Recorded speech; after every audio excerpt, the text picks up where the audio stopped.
Hi hello everyone welcome back to my channel. ఈరోజు నేను గోంగూర రోటి పచ్చడి చేద్దాం అనుకుంటున్నానండి.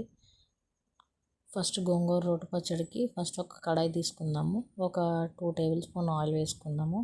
కొంచెం ధనియాలు, కొంచెం జీలకర్ర, ఒక 10 ఎండుమిరపకాయలు వేయించుకుందాం. బాగా దోరగా వేయించుకుందాము. ఒక కట్టకి 10 ఎండుమిరపకాయలు పడతాయండి. ఒక కట్ట గోంగూరకి. బాగా వేయించుకున్న తర్వాత పక్కకి తీసి పెట్టుకుందామండి. బాగా చల్లారే వరకు ఉంచుదామండి. బాగా చల్లారిన తర్వాత మిక్సీకి వేసుకుందాము. ఇప్పుడు అదే ఆయిల్లోని కొంచెం మనం క్లీన్ చేసి పెట్టుకుంటాం కదా గోంగూరని, ఒకసారి కడిగి బాగా ఎండబెట్టుకుందాము తడి లేకుండా. అలా అయితే ఎక్కువ రోజులు నిల్వ ఉంటుందండి. ఆ కడిగిన గోంగూరను కూడా బాగా మగ్గించుకుందాము. చూసారా, బాగా మగ్గింది నాది గోంగూర.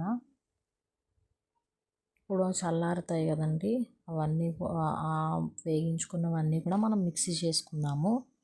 ఒకసారి మిక్సీ చేసి తీసుకున్న తర్వాత ఒక 2 వెల్లుల్లి రెబ్బలు కూడా వేసుకుందాము. నాది అది వీడియో క్లిప్ పోయింది.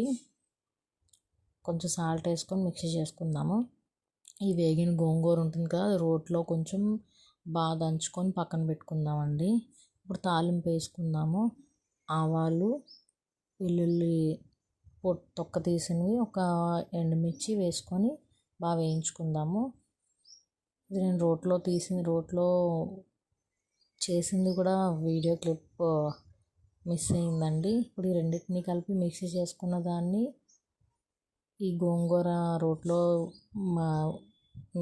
ఉంచుకున్న దాన్ని కూడా తీసుకొని బాగా 2 మిక్స్ చేసి ఇప్పుడు తాలింపులో వేసుకుందాము.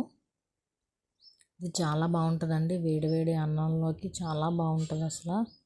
చూసారా, బాగా దగ్గరికి అయింది. బాగా ఆయిల్ కూడా తేలింది బయటికి. అంతేనండి, గోంగూర రోటి పచ్చడి.